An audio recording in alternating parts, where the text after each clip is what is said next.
ปลาลำอันบ้าคือบ้าเราก็ละผู้เมียน้อยก็ได้ลูก2 คนผู้ชายหันเจ้าก็ได้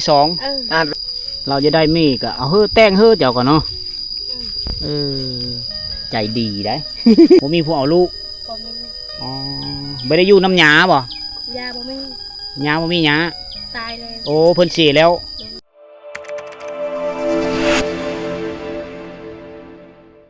สบายดีทุกคนสบายดีย่ำสวยๆนะการยินดีต้อนรับทุกคนสู่บรรยากาศอยู่ที่ไหของชาวบ้านนะหลังจากวิดีโอนี้เข้ามาที่พื้นไหมาตามติดวิถีชีวิตของพี่น้องเผ่าตะโอยอยู่ที่บ้านปะโตยอาตานเขตเมืองนองแขวงสวรรณเขตทุกคนเลยฤดูกาลนี้ก็เป็นฤดูกาลที่เขาเจ้าซักเข้ายอดเข้าลงดินนะหลังซูฟ้าหน้าสุดินแหละทุกคนวู้เถงหน้าคักเถงไหคักเนาะคักเนาะเถงไหเนาะมุงด้วยใบตองคอมือเลยชักเขานี่มุงด้วยใบตองคอคักเลยตองพ่อแม่เนาะโอ้ดังไผ่นะขอยานมันไม่หลังข้าจะได้ใกล้เลยขนาดเตาไผ่นะกินข้าวเช้าแล้วบอกมานี่อาหารเพลอบ่มีเนาะกินพักกินน้ำมันนี่เนาะทุกเจ้าไปเอาใบตองคอนเอาอยู่พูดด้วยเลยนี่เอานี่นะเอาอยู่ใช้ผู้กระเจาะทั้งเลยผู้กระเจาะผู้ทั้งบ้านตะลุงผู้เล่นเนาะอ๋อร้ายเนาะร้ายเอาย่างไปย่างเอาใช้เวลาจักชั่วโมงตายแล้ว5 ชั่วโมงมือนึงแล้วเนาะไปเอาข้าวไปกินพร้อมตัวแรงมาออกมาบอกเลยนั่นเลยกุยเนาะกุยกระสองภูมิเนาะมามุ่งเทงให้ผู้เดียวเจ้าไปโอ้แพงมีให้มีอยู่เฮือนเลี้ยงลูกเนาะเจ้าแพงมีเนาะอันอยู่เฮือนบ่มีผู้เฒ่าเนาะอ๋อฉะนั้นจะได้เอาลูกมานำเอาแห้งกันบ่นี่นะเจ็ดสะได้นี่เอาแห้งกันบ่อ๋อที่พูดคอมเมนต์เนาะเขาเจ้านำให้อยู่เจ้าเขากินเจ้าอะไรได้กินได้เปรี้ยวเลยอันนี้คือใบตองคอนะเอาใช้เมียนะหลังคาที่ว่าเอาอยู่บ้านได้เมียเจ้าหรูหราเลย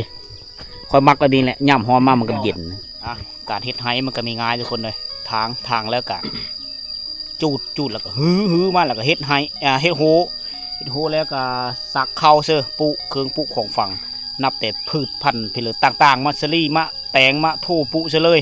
นะแล้วก็ขั้นตอนต่อไปก็คือเสียหญ้าให้ตลอดมันแป่นตลอดจนเข้ายื้อพุ่นละจนฮอดฤดูการเก็บเกี่ยวฮอดฤดูฮูดเอามือ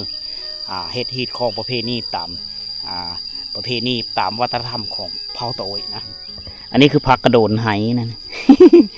ไหทีนี้เขาเจ้าไม่ได้ฉีดยาเด้อ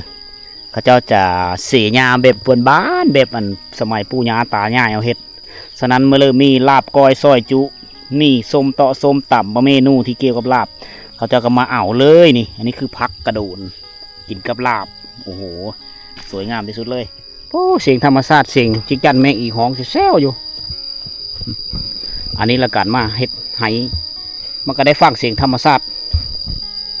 นี่เบสลี่กำลังป่งออกมาแถวนี้เขาเจ้าใส่เนี่ยเสียมซักเอาเนาะพอแพกไปทั้งเลยไปช่วยจ้าอ๋อไปหากินโอ้เฮ็ดนี้เลยเนาะแสดงว่าไม่ต้องใช้กำลังเงินน้ำเนาะมันต้องซักเองป้อนเองเลยมันบอกอ๋ออันนี้คือข้อแตกต่างจากชนเผ่าต่างๆตามที่พวกเขาเคยไปแหละคือผู้ชายจะซักไปก้อนเอาไม้มาซักจุบไว้เพื่อสร้างขุมหลังจากนั้นไม่ยิ่งจะเอาเข้าป้อนลงดินแล้วก็อัดอันนี้เขาปุแบบเดียวกับเขาปุชลี่เลยได้ตู้มาหาดกับแบบนี้บอกสบายเนาะ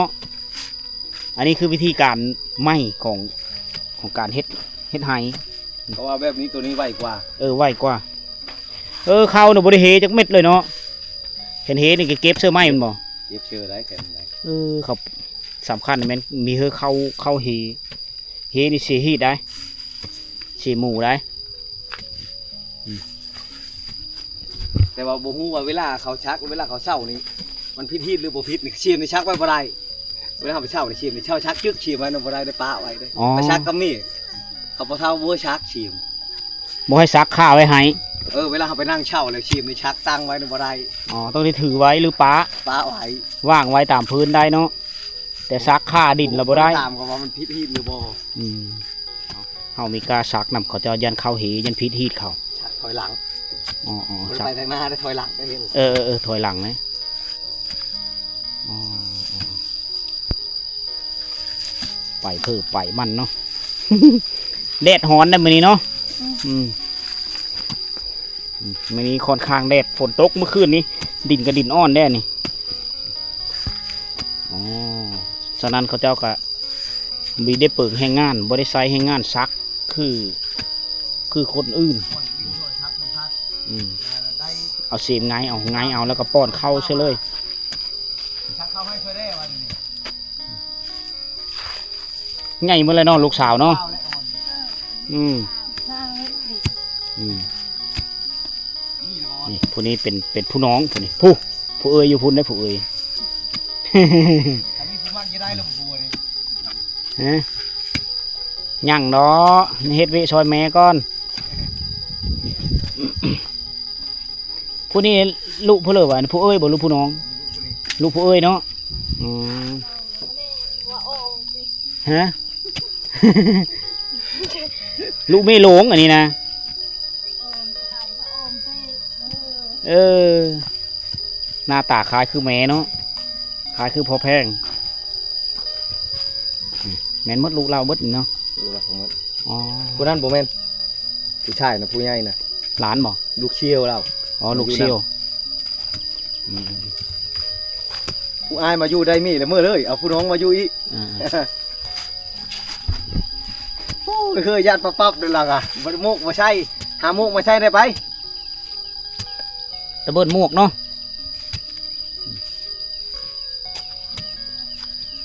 ผู้จับถอยหลังนะเม็ดบ่ถือโอ้ได้เก็บลง เก็บมันเฮ้ย อ๋อ เก็บมันดิ เก็บเด้อ เขาจะเก็บเลยจะแตกต่างแถวเขาคือเขาไปแถวชนเผ่าแถวพะบังนะ แถวนั้นเขาบ่ได้เก็บได้ป้าเลยได้แถวนั้นเขาไทยนั้นเขายังมีถือว่าไม่ทันละนั้นไปเลยเรื่องฮีดของประเพณีอันได้เก็บได้ ตัวเขาบ่เก็บแล้วถือว่าเขาบ่เห็นเขากายเลยป้าไป อ๋อสำคัญเนาะ เออ เลย อันเลือ ตายยัง เลือตะโบเนาะบ่อยากเว้าเนาะล่ะเนาะเมยก็เมยแล้วเอาบ่ตรีเราแล้วเฮาจะเฮ็ดซอยเพิ่นก็ย่ามันมีถือคุมเดี๋ยวสิได้เก็บคืนมาปีนี้เยอะกว่าเก่าเนาะมาปีแล้วนี่ก็มีทันเยอะไปเลยได้ปีแล้วนี่นะสิเลิกผู้หนึงได้ซะปะแหละมันน่ะ ง่ายชัดง่ายผมเลยเนาะมันมืดไปนำเลยนะ อ๋ออยู่พุ้นผู้หนึงอยู่พุ้นผู้นั้นบ่เป็นเอ้ยนะ เอ้ยแล้วพูดอะไร อ๋อน้องใหญ่กว่าเอ้ยเนาะ เราชู้ตอนนั้น อ๋อเรามีสบาย เราชู้ตอนนั้นตอนได้3เดือน4เดือนผู้บอก โอ้ยว่าอีนี่เราพูดกันโอ้ เออ นอนได้นอนตีเตียงอยู่3เดือน4เดือนผู้ใด ฮะ ผู้นั้นได้ เอาอันนี้นะคือลูกไม่หลงผู้ยือนี่นั้นเป็นเอ้ยเกิดก้อนบอกสันซะเกิดก้อนแต่ว่าเล่าเป็นเจ็บเป็นไข้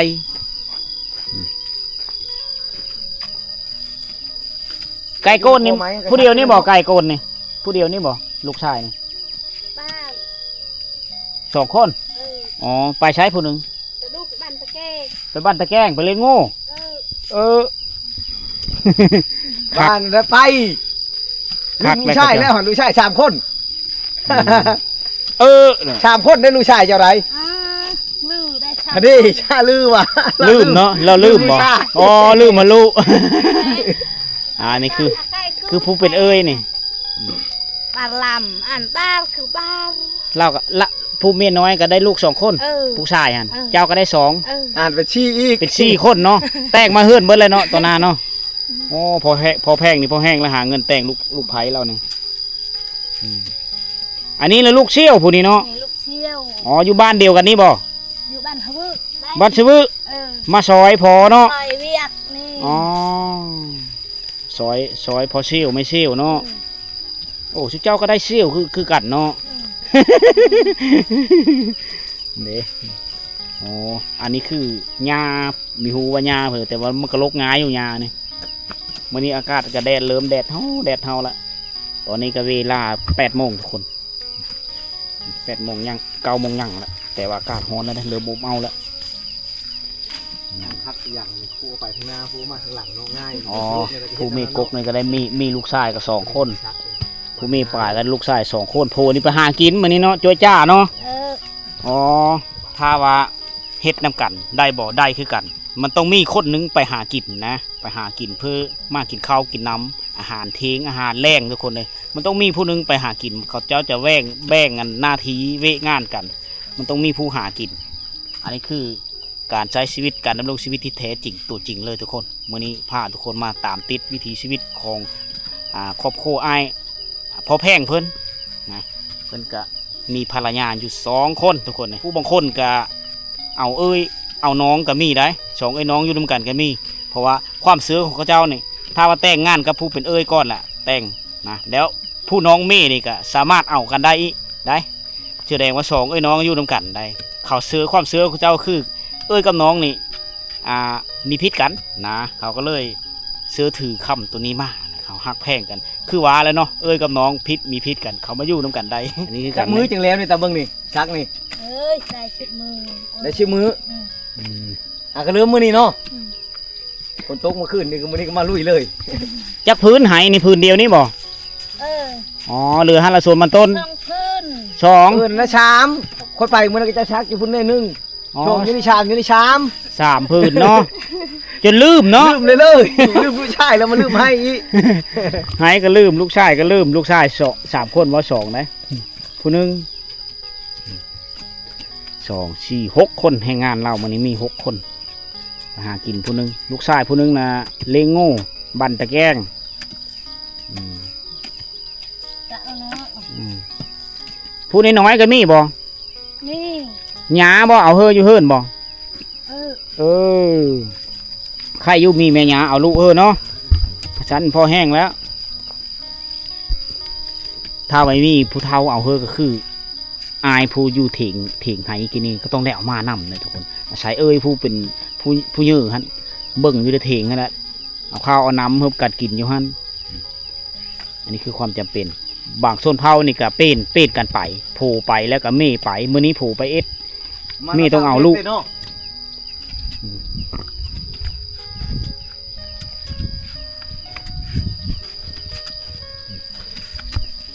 nhưนี่ก็เม่มาเฮิรนตัวเนาะ เดินคุยจูดงเนาะหากระมันมาคือพอแล้ว อีกเยอะชอบโอเค เอามีตัวก็จะได้2บ่เอ้ยเอา2คือพอบ่ มันต้องนี่ผู้นึงได้แนวพออ๋อโตมาตะบ้านซื้อบ่ขี่รถมาบ่ยางมาจัก รถจักร ยูนี่เป็นเดือดแล้ว อ๋อเป็นเดือนแล้วมาซอยวิพอเนาะพอซิลผู้นี้นะกกแท้เราเอาผูแล้วเนาะเอาผูอยู่บ้านนี้ ลูกชายแล้วแหละเช้านี่นะ อ๋อ ลูกลานเช้าแล้วแหละผู้เช้านี่อุ้มเดิน กระหยังเขาเจ้าก็ไม่ได้เฮ็ดเยอะเฮ็ดพอดีซื้อเข้าง่าย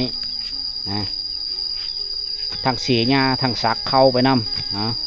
อันนี้แหละคือภาระครอบครัวทุกคนขั้นนี้เฮ็ดเฮาก็ไม่ได้กินข้าว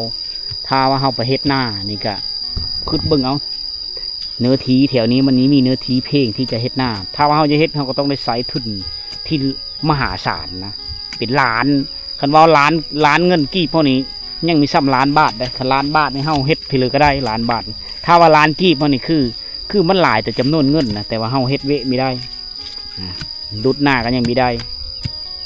ดุดหน้าก็พอได้มีได้หนหือนึงใช่ไหม ได้ตาหนึ่ง บ่ได้ตาหนึ่งใช่ไหมหลานกีบถ้าว่าล้านบ้านแล้วโอเค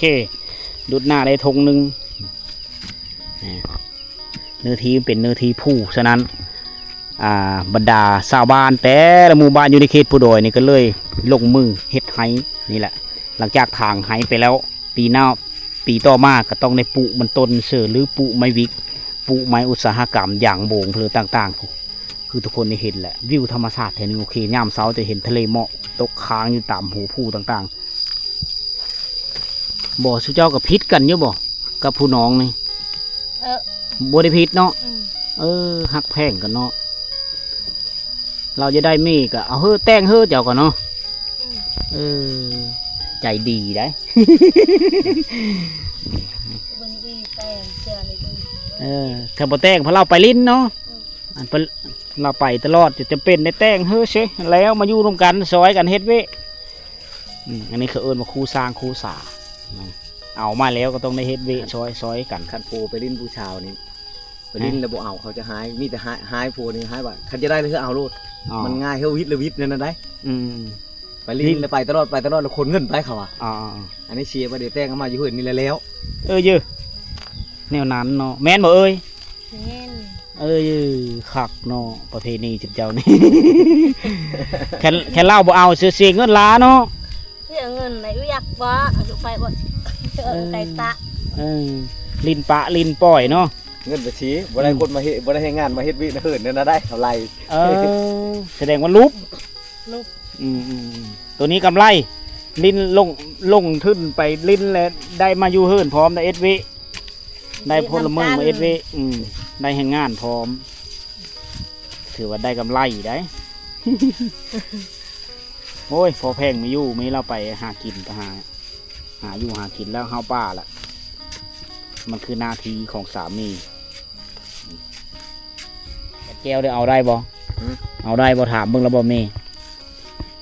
บ่ได้ถามเลยอย่าได้ก็เอา ยี่ได้ก็เอาเมย์บ่เนาะแต่ว่าต้องกุม ต้องกุม แหน่อย่าเฮ็ด ต้องกุมเขา บ่อนนั้นแหละสำคัญ เลี้ยงเขาบ่ได้เฮาบ่มีปัญญาเอาดอก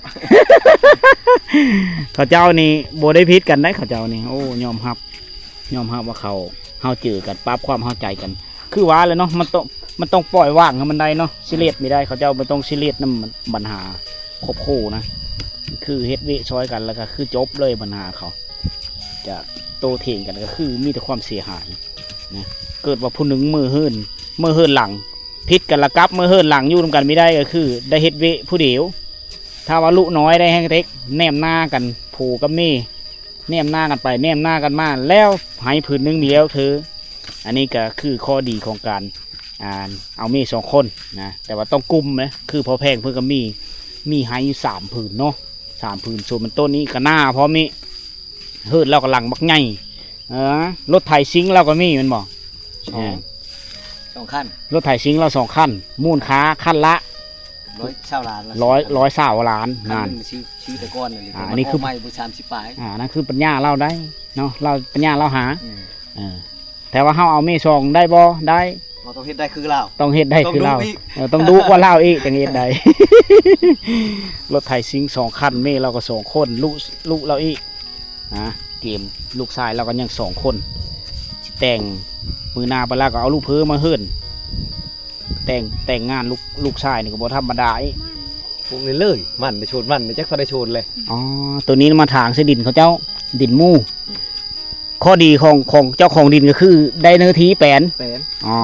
ข้อดีของผู้มาถางคือได้เข้าเมื่อกิน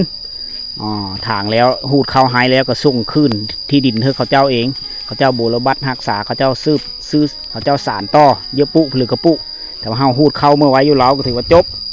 นะ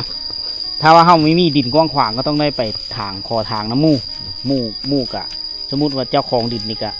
เยอะทางหลายบาเดียวก็มีแห่งงานเนาะต้องได้ปล่อยให้มู่ทางน้ำมู่ปุเข้าเชื่ออันนี้คือการช่วยเหลือกันได้บัดนี้เคยขุดอยู่บ่นี่เคยขุดอยู่บ่นี่ เคยเอียนดอนน่ะดิ หาเอ็นดอนเอามือดองเล่าไหมคักไทยได้คมมันคม แต่จะเสื้อหลายนี่หาเอ็นดอนนี่แม่นสมุนไพรเด้อทุกคนเลยสมุนไพรอัน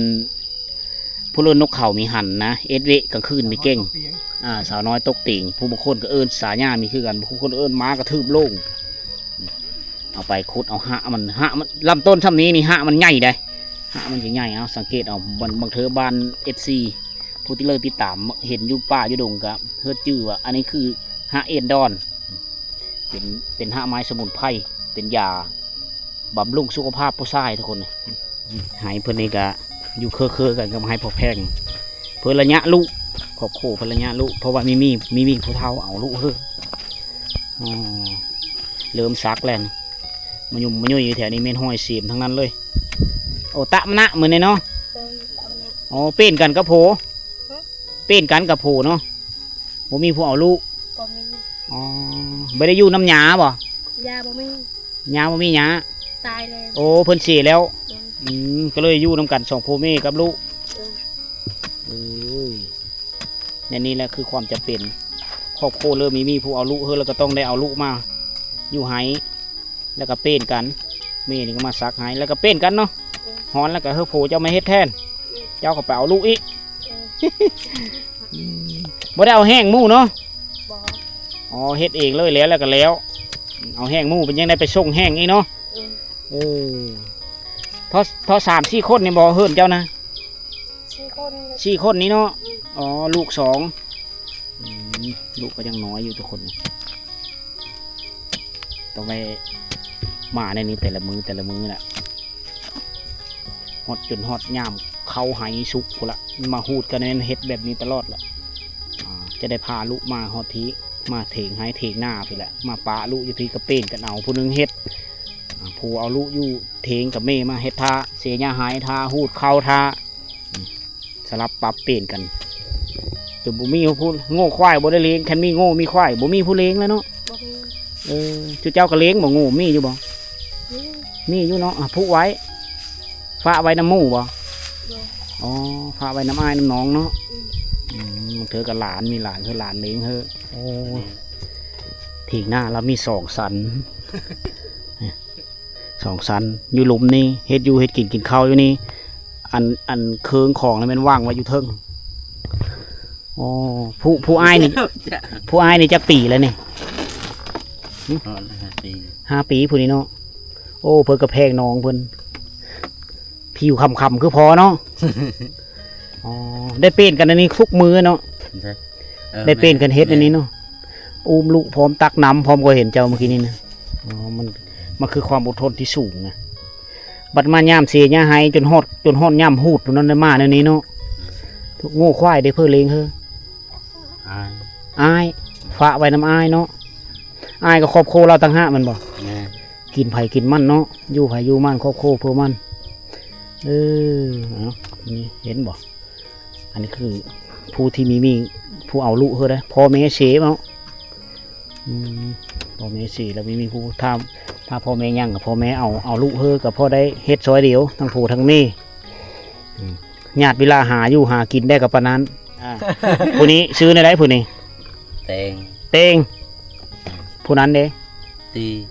เตงซื้อ ซื้อก็เอาลักษณะภาษาชนเผ่าเลยได้เอกตาอยู่ไป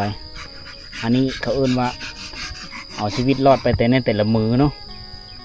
แต่ละมือไปกินหันกินนี่ไปอันยุ่นกินหาหน่อไม้เนาะใครแต่มีหน่อไม้หาแล้วยามนี่มันป่งแล้วก็หากินง่ายอยู่เห็นเมื่อเริ่มมีหน่อไม้เลยก็โยผักมีซีซ้อมไปนะมันแล้วหำไปหากินไปพอได้ค้ำมือโอเคทุกคนอันนี้คือภาพบรรยากาศในย่ำสวยๆมื้อนี้นะอยู่ที่ไหสวรรค์ปะโต้ยเมืองน่องแขวงสวรรณเขตซึ่งเป็นชนเผ่าตะโอยทุกคนเลยวันนี้ได้มีโอกาสดีมีเวลามากับอาจารย์แก้ววิไลเคยตะโอยทุกคนเพราะว่าเพิ่นเป็นคนเมืองอันสะพรบ้านนำมาเกิดเมืองอันสะพรแขวงสวรรณเขตแล้วมาสร้างครอบครัวอยู่ที่บ้านปะโต้ยเมืองน่องพี่ก็เป็นผู้หนึงที่เป็นคนชนเผ่าผู้ไทยแล้วก็มาแต่งงานกับสาวตะโอยนะก็ได้ดำรงชีวิตอยู่นำกันสายคนละภาษากับเมนะเมเว้าภาษาตะโอยผู้เว้าภาษาผู้ไทยมาดำรงชีวิตอยู่กับพ่อเฒ่าเลี้ยงพ่อเฒ่าทุกคนเป็นคนทำอิฐของผู้ไทยที่มาอยู่นำมาชนเผ่าใดเพราะว่าเขาเจ้ามีอยู่นำได้นะเพิ่นพามาเที่ยวทุกคนได้มีโอกาสมานำกันแล้วก็มาศึกษาเรียนรู้